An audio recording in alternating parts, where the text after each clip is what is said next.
Pues nada, me llamo María Hortensia Ramos Izquierdo Zamorano, un poquito largo, pero bueno. Y entré en el Colegio de Arquitectos a trabajar en el 1972, el año que se inauguró este edificio, pero no estaba todavía en la inauguración, sino ya todavía estaba la exposición abierta, pero no en los días de que se inauguró. Y después he estado trabajando pues 35 años, hasta 2007 que me jubilé. Y estaba de secretaria en Comisión de Cultura. Yo recuerdo que en realidad, bueno, profesionalmente no tenía nada que ver yo con la arquitectura, pues yo estaba estudiando además turismo en ese momento, cuando se inauguró el colegio, estaba ya en el último año, porque en aquel momento yo había venido a la península unos años antes, no se encontraba así trabajo fácilmente, y entonces me puse a estudiar turismo. Y estando en eso, me enteré por la mujer de Vicente Saavedra que a lo mejor buscaba una persona para estar en la sala de exposiciones, pues como era todo el día, las azafatas todo el día salía así muy caro. Entonces yo, como tenía clases por la tarde, venía por las mañanas. Y ahí fue donde empecé. Después ya me dijo Vicente Saavedra que bueno, que si me gustaba, que si quería trabajar ahí, digo, pues sí, tal. Pero también siempre una cosa, digo, bueno, si a lo mejor me sale una plaza de turismo, al principio era un poco así en plan provisional, y el plan provisional pues se concretó después en 35 años, y nada, y estuve siempre en Comisión de Cultura.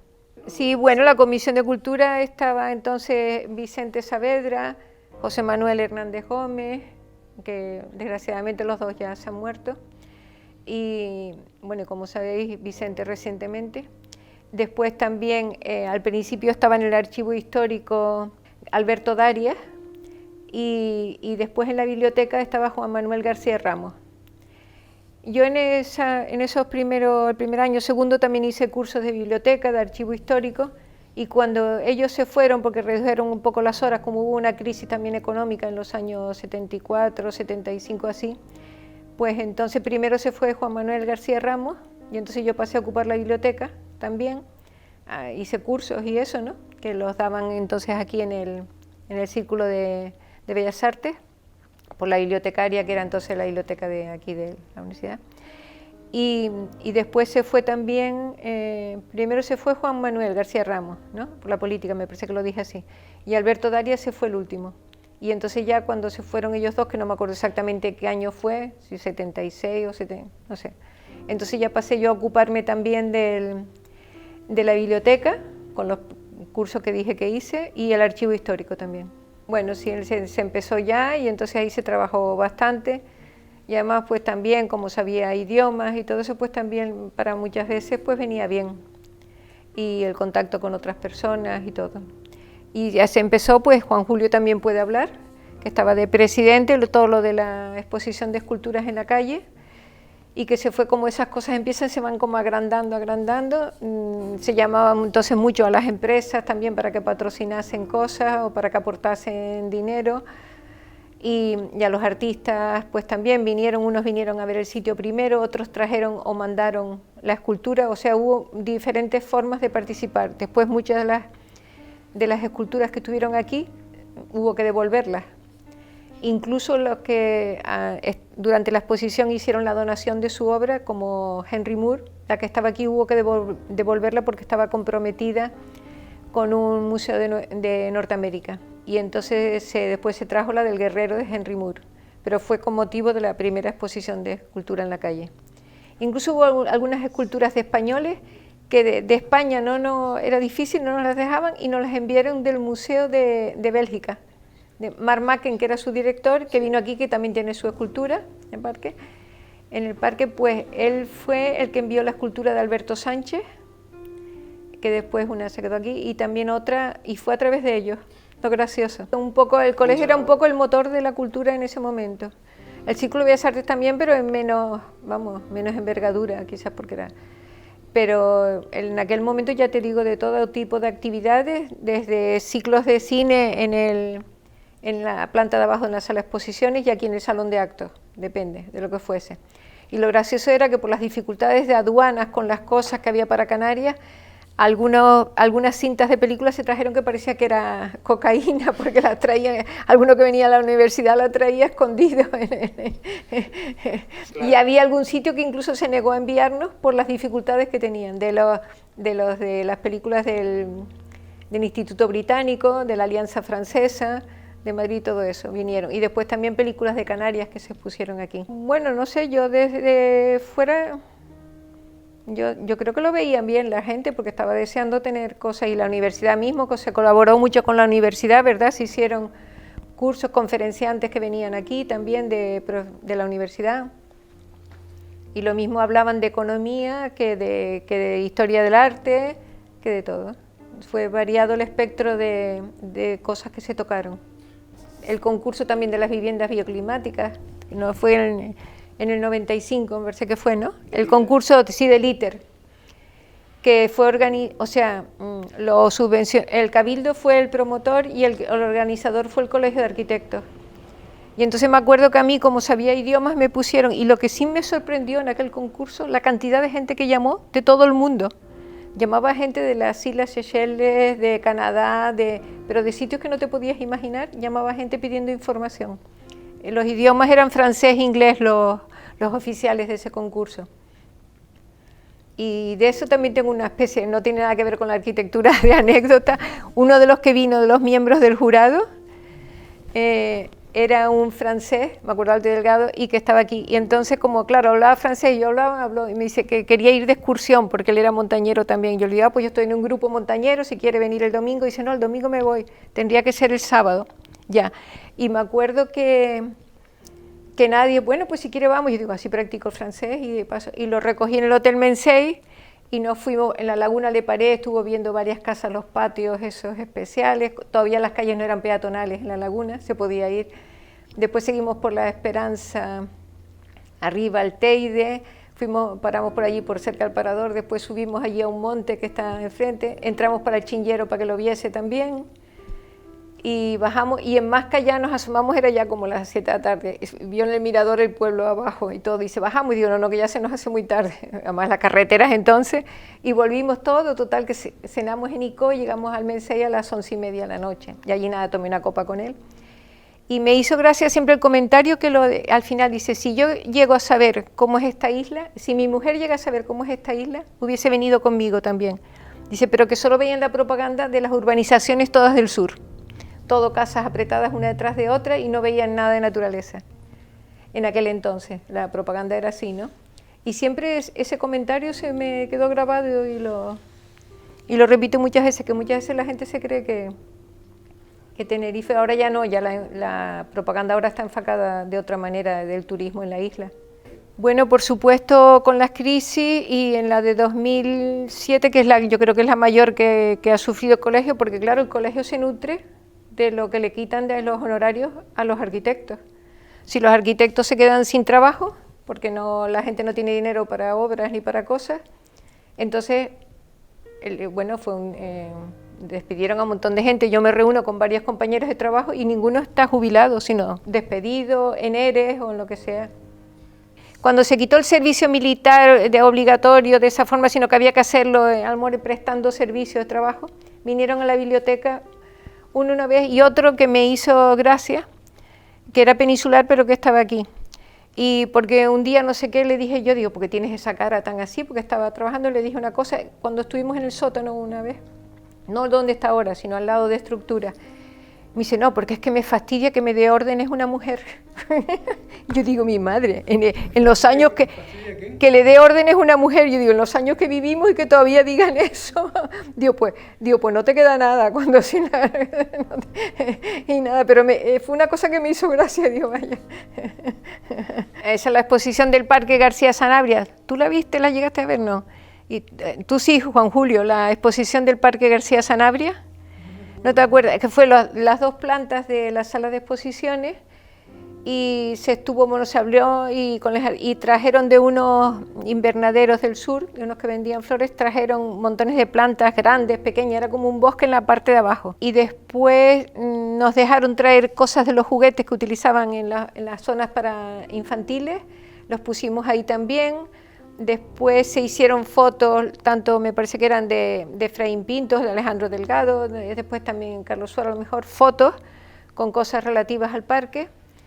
Se hicieron como los caminos, el trazado, todo abajo en el centro. Se puso las maquetas de algunas de las esculturas, de la primera exposición, claro, porque la segunda todavía no se había hecho. Se pusieron también y después en la planta alta fue ya más documentación histórica, todo de planos, de cosas, de como los artículos que salían en la Ilustración de Canarias, de cómo Guigú y otros habían ido a Madrid y habían visto el retiro y habían considerado que los niños de aquí necesitaban tener un aire puro, más oxígeno, y se creó, y como en aquella época también pues había también una época económica mala, se hizo una acuestación entre el público general de Santa Cruz que se llamaba Proparque, y mucha gente todavía de aquella época, los mayores lo llamaban vamos al Proparque cuando se inauguró. Y mira, ahí está el parque, ¿no? Y esa exposición estuvo muy bien, además fue muy visitada también. A Soto sí, bueno, y Soto, como te dije, me acuerdo que tuvo una exposición también ahí en los lavaderos, cuando estaba todavía acá y eso. Y me acuerdo que estuvo tocando en el patio, que Vicente Saavedra siempre también lo nombraba, tocando la guitarra y cantaba estupendamente, Jesús Soto. Y después, a ver, no sé, que la verdad que en general todos eran agradables.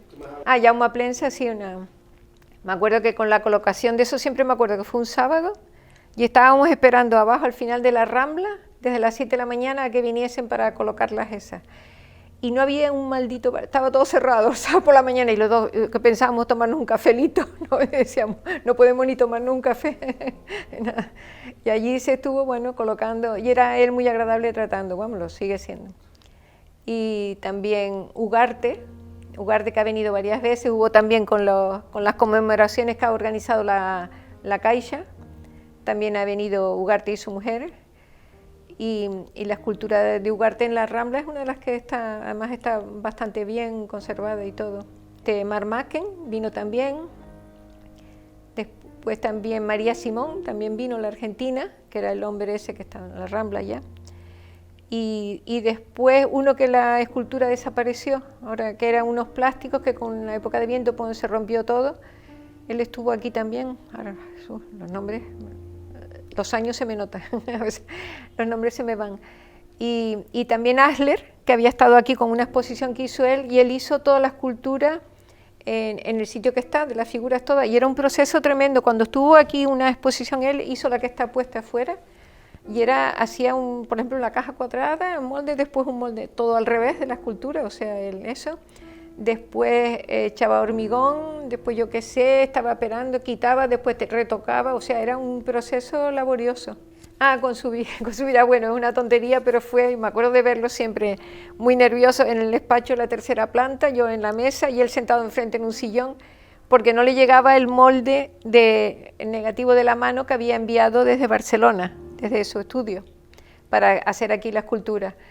Y no llegaba la mano, y bueno, y se puso, que yo siempre me reí porque se puso un telegrama a Airpong o a algún sitio, ¿dónde está la mano de Subirá? Y yo decía, cualquiera de repente que lo lea se cree que le han cortado la mano y la tienen por ahí.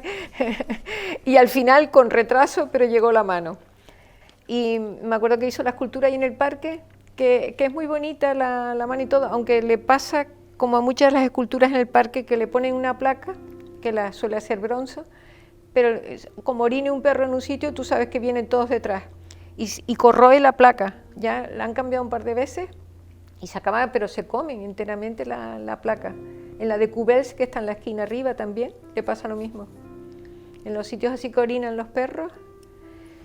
Bueno, y entonces, bueno, después llegó y quedó la escultura, que está muy bien, la de la huella a la mano y todo. Y tiene por los lados escritos. A veces la gente no se da cuenta, si pasas deprisa. Lo mismo la de Cubel que la de Subirá, tienen escrito su nombre en relieve, en la textura del hormigón, tienen puesto su firma. Pero claro, a veces la gente no se le escapa porque es una cosa que tienen. Y después, a ver, otros que vino, así no me acuerdo. Bueno, la que lo dijimos, la de Henry Moore, que se envió otra, y hubo más también que... No, la de Henry Moore fue que la que estaba ya comprometida para un museo en Nueva York y entonces había que devolverla. Pero con la visita de Carlos Suárez a Henry Moore, como Carlos Suárez tiene bastante arte así hablando y habla bastante bien el inglés, pues él comentaba, era un comentario de Carlos diciendo, dice, yo creo que le hizo gracia que de una isla allí olvidada en el mar Atlántico le pidiesen una escultura y le dijo que sí, pero que aquella no podía ser. Y entonces le dio varias fotos para que escogiese. Una más similar a la que había estado, pero en realidad escogió la del el guerrero de Goslar, porque además llevaba menos bronce, y como también era una época, los 70 y pico de crisis, pues costará menos, porque aunque Henry Moore cedió todos los derechos de autor, él no cobró nada, sí había que pagar la fundición y el traslado hasta aquí. Y la verdad que ha sido una escultura que todo el mundo en general le gusta, los niños se pueden subir por el escudo, lo otro tal, y solamente se ha quitado del sitio que está en la Rambla cuando fue a la Altea, cuando se inauguró Altea, que se llevó allí, y también cuando la exposición que hubo de Henry Moore, que trajo la Caixa varias esculturas y las puso por la Plaza del Príncipe, por toda aquella zona. Yo creo que se llevó también la del el guerrero, se llevó allí, me parece, sino siempre ha estado allí, colocada, esa no ha cambiado la colocación, el sitio, vamos. Bueno, la de Camín, también Camín es otro que vino, que me acuerdo que yo lo llevé de paseo con su mujer, era muy agradable, también ya se murió. Eran asturianos y los llevé, me acuerdo, andando cuando todavía no había que pedir permiso en pista, lo iba en coche hasta el Camino del Pijaral y allí anduvimos por la pista. Y asombradísimos porque ellos no imaginaban que en Canarias, dice, sí, parece que estamos en Asturias. Hombre, ahora, una cosa que yo digo a veces, que vamos, una cosa tiene muchas cosas buenas, pero lo de poder trabajar telemáticamente, digitalmente, hace que haya menos, aunque hay más contactos vía aparatitos, hace que la gente esté como presencialmente menos unida o algo. Y no sé, porque claro, de eso sabéis más los arquitectos, yo ya no estoy aquí. El futuro, yo no creo que nunca será como aquellos años, que entonces era casi el motor de la cultura aquí en Tenerife, ¿no? No sé yo, porque ya había pasado también la época de todo nuestro arte, después también del grupo todo de Eduardo Westerdal y Domingo Pérez Miní, que ellos también tuvieron un contacto muy estrecho con el colegio. Y entonces el futuro no lo sé, las carreras, hombre, yo creo que la arquitectura seguirá siendo una cosa importantísima, porque edificios y casas, todo. Ahora, la unión entre la gente, después al subdividir más todas las cosas, ahora que si es la comunidad, el otro es otro colegio, el otro es otro, antes había más unidos todos, yo creo. Eso es una impresión mía, que a lo mejor me estoy equivocando, ¿eh? A lo mejor me estoy equivocando, pero bueno, yo creo que siempre será importante. Sí, ¿no? Y que siempre es una profesión de las que, como yo digo, no pasa de moda, sino que siempre, o sea, que dependerá de las circunstancias de cada momento también, porque a veces influye mucho lo que está sucediendo en ese momento, el entorno, todo, o sea, hay muchas cosas que pueden influir. Y después, ya te digo, respecto a los propios arquitectos, pienso yo eso a veces, que antes a lo mejor... Después también, como había menos facultades de arquitectura, también la gente se conocía más incluso desde estudiantes, porque había que estudiar o en Barcelona o en Madrid, y entonces la gente tenían incluso los contactos de estudiantes. Ahora la carrera la puedes estudiar en más sitios. O sea, unas cosas pueden ser a mejor y otras quizás no tanto. Yo creo que el tiempo lo va diciendo. Hombre, por lo menos de la cultura, de la historia de las ciudades y digamos, de la arquitectura y de todo, yo creo que podría seguir siendo un motor. Ahora, ya te digo que las circunstancias han cambiado también, que eso lo sabéis, bueno, vosotros lo veréis mejor que yo. Se me ha olvidado, no he dicho muchas cosas porque se empieza a nombrar toda la gente en 35 años y todas las actividades, pero que sí que ha sido una cosa de actividades, como te digo, muy diversas, desde los cursos de turismo, sobre Tenerife, como de todo, de cosas económicas, de cosas de la arquitectura, de materiales, de todo. Cine, y después en la plaza, me acuerdo una vez, no sé si te acordarás, no sé si te acordarás, Juan Julio, en la plaza que hubo, no me acuerdo si era por algo de los de ICOD, de esos que bajan con las llamas, o por San Juan, que hubo aquí en la plaza un espectáculo. Vinieron 2 coches de bomberos, estuvieron parados y bajaban por el monte de enfrente corriendo con las llamas, un año, sí. Y salía en las comidas de Navidad también, que incluso una vez se hizo jugando partidos de tenis y todo, me dieron un trofeo y nos reuníamos en el hotel, después comíamos todos, los arquitectos, los empleados, se bailaba y todas esas cosas bien. Se fue haciendo en distintos sitios. Y no sé, y no me acuerdo, y después ya, y la despedida, que como yo dije, justo me jubilé cuando todavía estaba bien el colegio de arquitectos, porque si no, la comida de despedida y como me hicieron también, me regalaron una litografía de Saura y de todo eso, digo, todas las cosas que me hicieron, y tú eso, bueno, personalmente, todo eso sí, digo, si llega a haber sido un año después, no hubiese podido ser en absoluto. Al revés. Habrá cosas que me he tenido que dejar en el tintero porque primero el tiempo y después, incluso cosas que se me han olvidado y después toda la gente en general estupenda y todo. Lo mismo los compañeros de trabajo de los arquitectos que los no arquitectos, que todo. Yo la verdad por lo menos no tengo ninguna queja en ese aspecto. Pues tú con lo que quieras puedes quitar y poner.